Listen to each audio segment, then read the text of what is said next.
The sprawling mansion sat on the edge of the hills, its walls bathed in the fading glow of an amber sunset.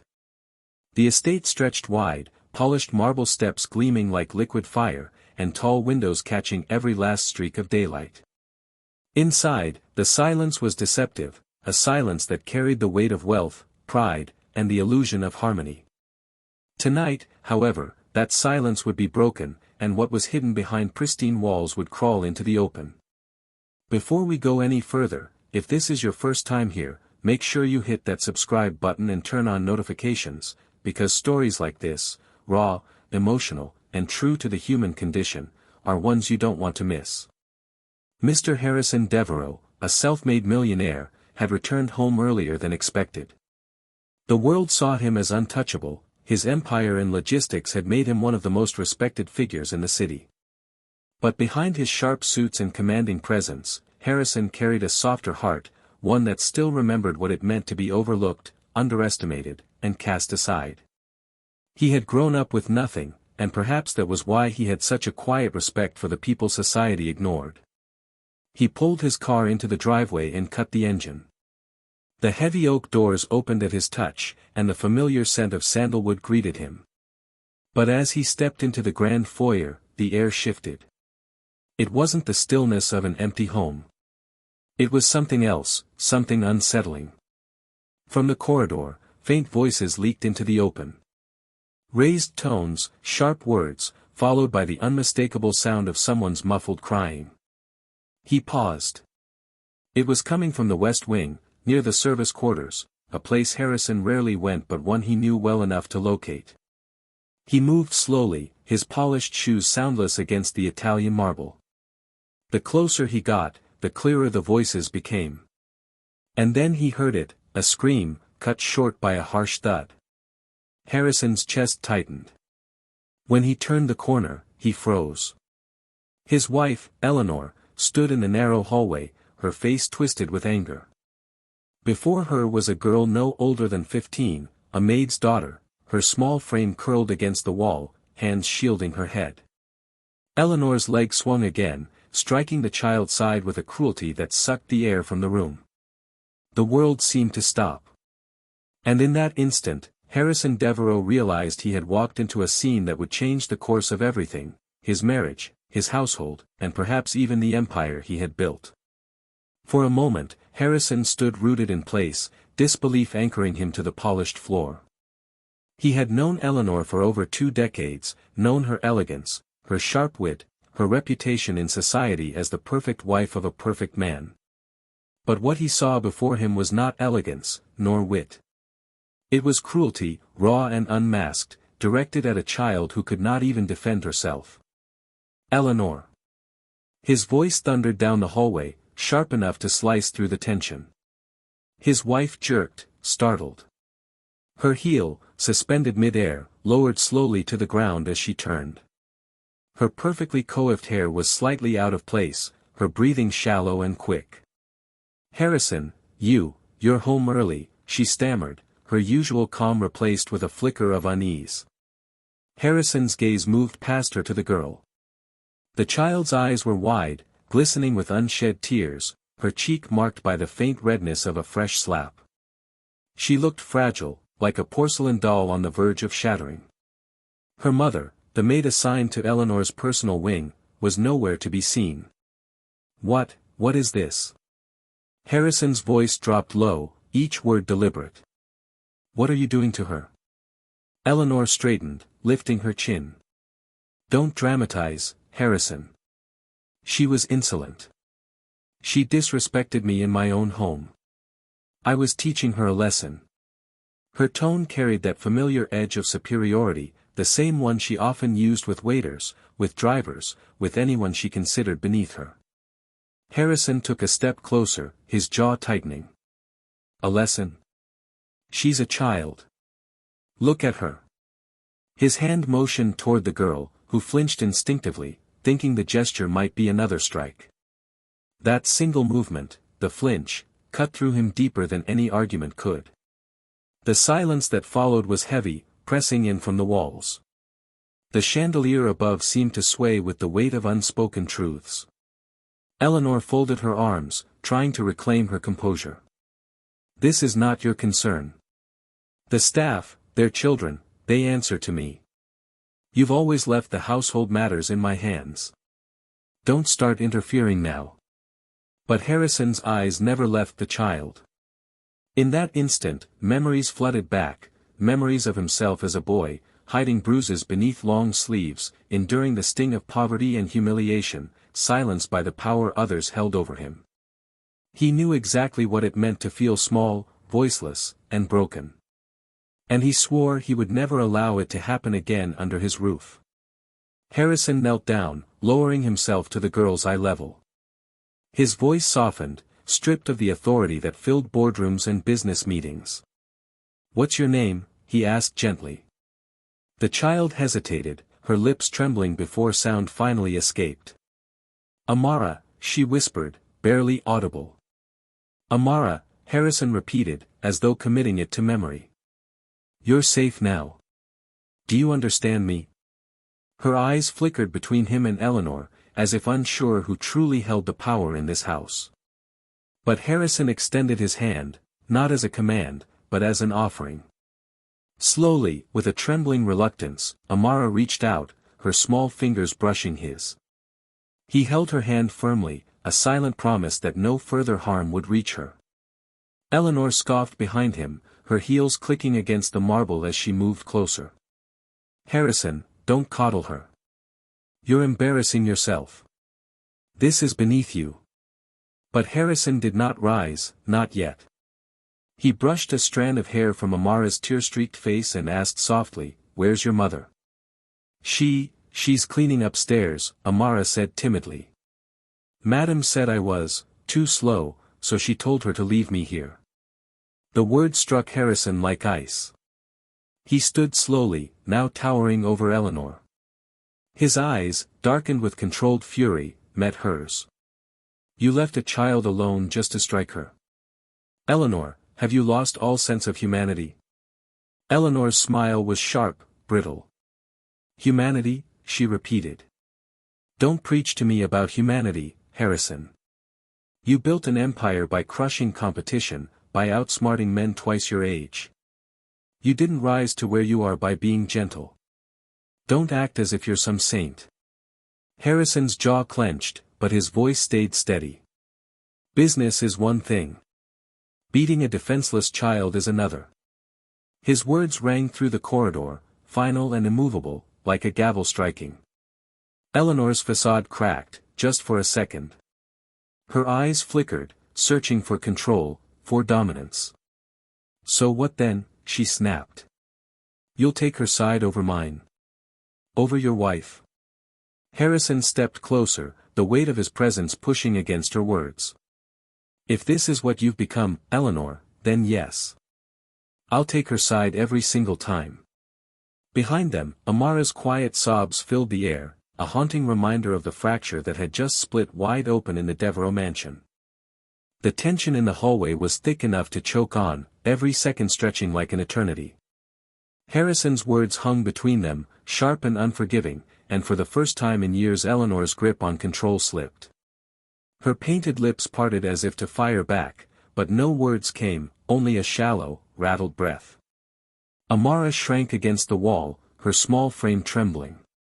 Harrison turned slightly, gesturing toward the staircase. "Go find your mother," he said softly. "Tell her Mr. Devereaux wants to see her in my study."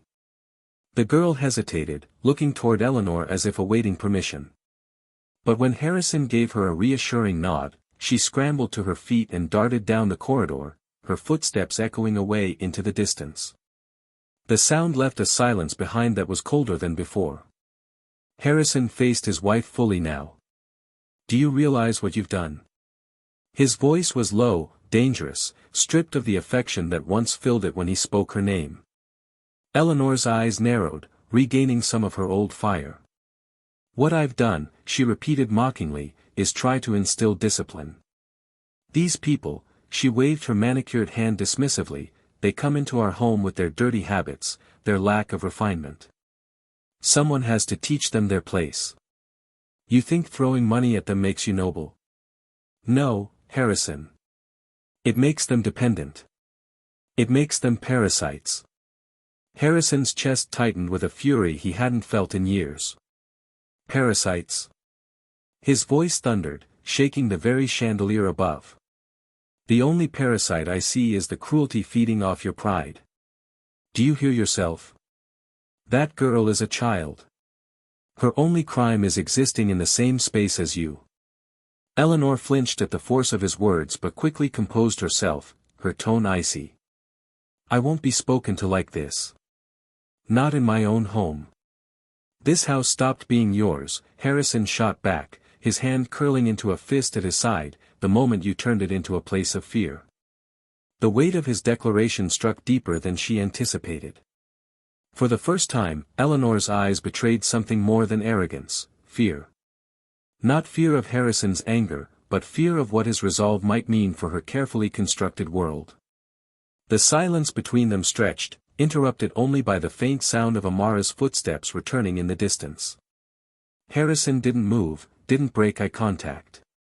His words had been spoken, and they would not be undone. Amara reappeared at the end of the corridor, her small hand gripping tightly to that of her mother, Miriam, the maid assigned to Eleanor's wing. Miriam's face was pale, her eyes wide with alarm as she took in the scene, her daughter's tear-streaked cheeks, Eleanor's rigid stance, and Mr. Devereux standing like an immovable pillar between them.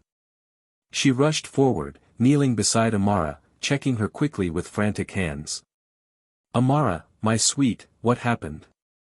Did you fall? Did you? Her words stumbled, her voice trembling with both fear and shame. Harrison spoke gently, but firmly, cutting through her panic. She didn't fall, Miriam. His eyes never left Eleanor. She was struck. By someone who should have known better. Miriam froze, her hand tightening protectively around her daughter's shoulder. She glanced toward Eleanor, then quickly lowered her gaze. Years of servitude had taught her silence, taught her that speaking truth against power could cost everything. Her lips quivered, but no words came. Eleanor seized the moment, her voice laced with venom. Control your child, Miriam. She was insolent, and insolence has consequences. Perhaps you've forgotten your place in this house, but I assure you, I have not. Miriam flinched, lowering her head even further. But Harrison's voice cut sharp like steel. Enough. The word echoed through the corridor, stopping even Eleanor in her tracks. He turned to Miriam and Amara, his expression softening. You and your daughter are not to be spoken to that way. Not in my home. Do you understand? Miriam blinked, startled, unsure if she'd heard correctly. Sir. You've given this household your loyalty for years, Harrison continued. I will not allow anyone, wife or not, to treat your child like this. You have my word. Amara's small hand clung tighter to her mother's.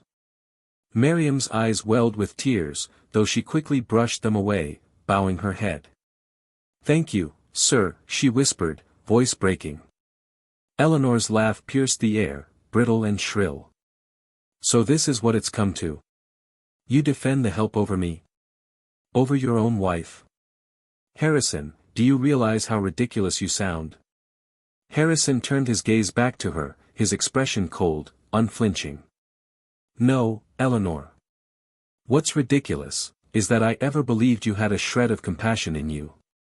The words landed like a slap, sharper than any strike Eleanor had delivered that night. She faltered, her lips tightening as her facade threatened to crack again. And for the first time, Miriam lifted her head, watching silently as the foundation of power in the Devereux mansion shifted before her very eyes. The grand hallway seemed smaller now, the towering ceilings and gilded frames pressing down as if the house itself bore witness to the unraveling of its mistress. Eleanor's chest rose and fell in quick, shallow breaths, her carefully composed face trembling under the weight of Harrison's words. You dare humiliate me in front of the staff, she hissed, her voice low, venomous. You undermine me in my own home. This isn't about humiliation, Harrison replied, his tone steady, almost too calm. It's about right and wrong. And what you did to that child was wrong. Eleanor's eyes blazed, the corners glittering with unshed tears she would never admit to. You think you're a hero? Saving the maid's daughter? Do you know how the world will laugh at you if this gets out? Harrison Devereux, the great businessman, bending to servants in his house. They will eat you alive. Harrison stepped forward, his shadow falling over her. Let them laugh. I'd rather be mocked for protecting a child than respected for standing silent while cruelty flourishes under my roof. Miriam gasped softly at the words, clutching Amara tighter, her body trembling as though she'd never expected such defiance on her behalf. For years she had worked quietly, her dignity worn thin by endless days of servitude, but this was different. Eleanor shook her head, laughter spilling out again, sharp and jagged. You think this changes anything? You think siding with them makes you noble? It makes you weak, Harrison. Weak. And weakness destroys empires. Harrison's gaze darkened, his voice dropping so low it was nearly a growl. No, Eleanor. Arrogance destroys empires. Pride. Cruelty. Those are the termites that rot everything from the inside. He paused, letting the silence press the weight of his words into the marble and gold. And I won't let them rot this family. Not anymore. Eleanor's lips parted, but no words came. For the first time in their marriage, she realized he wasn't negotiating, wasn't smoothing edges for the sake of appearances. He was drawing a line, and she was on the wrong side of it. Amara buried her face into her mother's dress, muffling a sob. Miriam's hand rested gently on her daughter's hair, her other hand trembling against her chest. To her, this moment felt unreal, as if the house itself had shifted its loyalty, not to the woman of wealth, but to the girl she had tried to break. The silence that followed was suffocating. Harrison's words had not just been spoken, they had been carved into stone. Harrison exhaled slowly, as though releasing years of silence that had chained him to appearances and expectations. He turned his gaze from Eleanor to Miriam and her daughter, his tone gentler now. Go upstairs. Take Amara with you. I'll send for you when it's time. Miriam hesitated, her eyes darting nervously between master and mistress. Eleanor's glare was sharp enough to slice through steel, a silent command to stay rooted. But Harrison's voice carried a weight that could not be challenged. Miriam. You and Amara are safe. Go. Tears glistened in the maid's eyes as she gathered her daughter into her arms. She bowed deeply, whispering a shaky, yes, sir. And with hurried steps, she disappeared down the corridor, leaving only Harrison and Eleanor in the echoing silence. The moment the sound of footsteps faded, Eleanor's mask cracked fully. You'll regret this, Harrison, she spat, her voice trembling with fury. Do you know what people will say when they hear you turned against your own wife for a servant's brat? You'll be a laughingstock. They'll call you weak. They'll strip you of everything you've built. Harrison stepped closer, his presence filling the space until Eleanor instinctively backed away. No, he said evenly. They'll see the truth. That wealth doesn't excuse cruelty. That power means nothing if it's used to trample the innocent. His eyes, dark and unflinching, bore into hers. And if protecting a child costs me my empire, then maybe it's an empire I no longer want. The word struck harder than any physical blow. Eleanor's lips quivered, her poise unraveling in front of the man she once believed she could control. For years she had commanded the staff, the household, even Harrison himself with her icy charm. But tonight, in this marble corridor bathed in shadows, she stood stripped of power, cornered not by violence but by conviction. She tried to summon her old venom, her voice sharp though weaker now. You destroy everything we've built together. For them. For them, Harrison answered without hesitation, and for myself. Because I refuse to live in a home built on fear.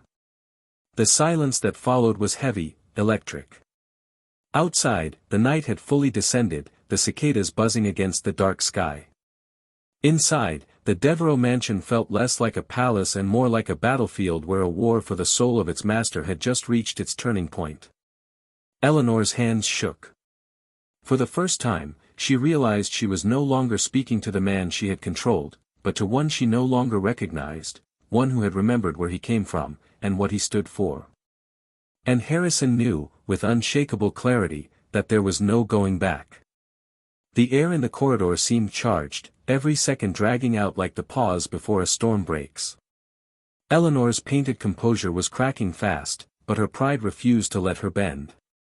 She squared her shoulders, lifting her chin as though daring him to carry his words into action.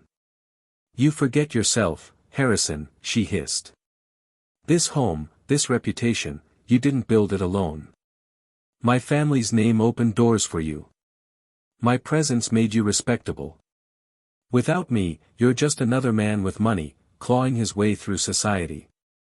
Do you really think you can cast me aside and keep all this?" Harrison's lips curved into the faintest trace of a grim smile, one that didn't reach his eyes. "You're right about one thing, Eleanor. I didn't build this alone. But I also didn't build it with cruelty. My empire came from work, sacrifice, and vision, none of which you ever shared. All you brought was poison, dressed in pearls." Her breath hitched, the words cutting deeper than she let on.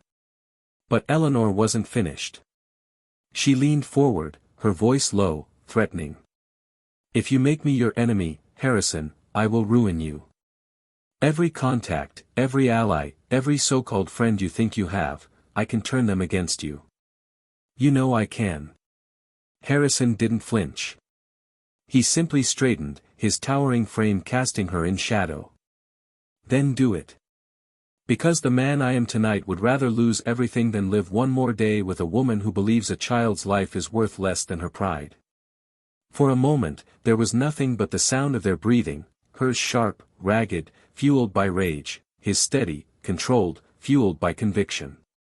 The grand hallway with its chandeliers and gold-lined walls seemed to fade away, leaving only two figures locked in a quiet war that had no middle ground. Then, Harrison's tone shifted. Calm, almost deliberate. "Tomorrow morning, Eleanor, you will pack your things. You will leave this house. You will not return." Her eyes widened in shock, the words slamming into her like ice water. You can't be serious." "I've never been more serious in my life," Harrison replied. His voice was soft, but the steel in it left no room for argument. "This home will not be ruled by cruelty. Not while I draw breath." Eleanor staggered back a step, her manicured nails digging into her palms as if to steady herself. For the first time in years, she realized the fortress of control she had built around Harrison had crumbled completely. And in that moment, she wasn't the mistress of the house. She was simply a woman, undone by the truth that her reign was over. The next morning, sunlight poured through the tall windows of the Devereux mansion, painting golden streaks across the marble floors.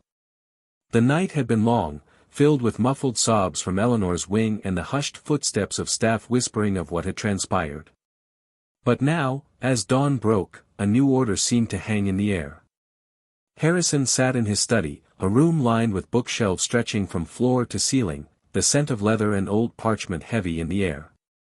He had always considered this room the heart of his house, a place of thought, strategy, and decisions that shaped empires. Today, however, it would serve another purpose, judgment. At his summons, Miriam entered hesitantly, her hand still holding Amara's. Both of them bowed slightly, their eyes lowered, unsure what awaited them. Harrison rose from his leather chair and moved around the massive oak desk, closing the distance between them. "Raise your heads," he said softly. "You don't answer to anyone here but me. And you've done nothing wrong." Miriam lifted her gaze, her lips trembling. "Sir. I don't know what to say. Last night, I should have stopped her. I should have." "No," Harrison interrupted, his tone firm but kind. "Last night was not your failure. It was mine. I should have seen long ago what my wife had become." Eleanor, seated across the room with her arms folded tightly, let out a bitter laugh. "Oh, here we go. The great savior routine. Do you plan to knight them now, Harrison? Adopt the maid and her little brat as your heirs?" Harrison turned sharply, his eyes like flint. "If I chose to, Eleanor, it would still be a better legacy than the cruelty you've tried to plant in this house." Eleanor's smirk faltered, but she held her tongue. Harrison then turned back to Miriam and Amara. His voice lowered, solemn. "Miriam, you've served this family faithfully for years. More faithfully than I ever deserved. And Amara," he crouched down again to meet the child's eyes, his tone softening. "You are stronger than you realize. No child should endure what you did. And I promise you, you never will again." Amara's small eyes widened, confusion and hope mingling in her gaze. "Promise?" she whispered. Harrison nodded. "On my life." Then he rose, straightening to his full height, his decision echoing in the room like the strike of a bell. "From this day forward, Miriam, you and your daughter will no longer live as servants in this house. You will live as family. This is your home as much as it is mine." Gasps rippled through the corners of the study where other staff had gathered, their whispers rising like wind in a storm. Miriam covered her mouth, tears spilling freely down her cheeks. Amara clutched her mother's hand tighter, her face breaking into the first smile Harrison had ever seen from her. Eleanor shot to her feet, her voice shrill, desperate. "You can't mean this. You'll ruin us. You'll ruin me." Harrison turned his back to her, his words final, unyielding.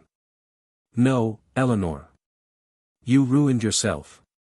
And with that, the balance of power in the Devereux mansion shifted forever.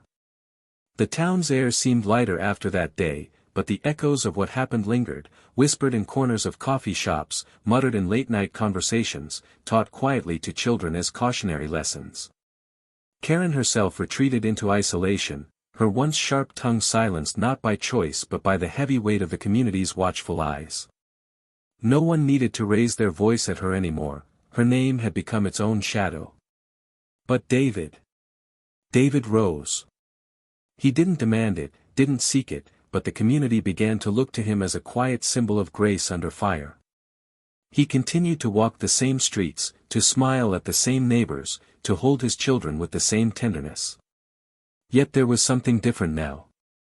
A resilience that couldn't be shaken, a strength that didn't roar but stood like stone against the tide. And in that strength, there was also a lesson, a truth about dignity, about endurance, about the quiet, unyielding power of standing firm without losing kindness. Before we go any further, if this story moved you, take a moment to subscribe, because we have so many more stories, real, raw, and powerful, coming your way. The night closed with David tucking his children into bed, their small voices whispering goodnight with the kind of innocence that had almost been taken from them but was preserved, fiercely, by a father who refused to let hate write their story. He stood at the window afterward, looking out at the stars, his reflection faint in the glass. The town behind him had changed, maybe only slightly, maybe not enough, but changed nonetheless. And with that, he whispered to himself the promise he had made long ago, that he would not bow, would not break, would not surrender the life and legacy his family deserved. Because sometimes, the loudest victories are not shouted in courts or plastered on headlines, they are lived, quietly, in the peace of a man who knows he has faced the storm, and still, the ground beneath his feet remains unshaken. If you believe stories like this should be told, hit that subscribe button, share this video with someone who needs to hear it, and drop a comment below because your voice matters, too.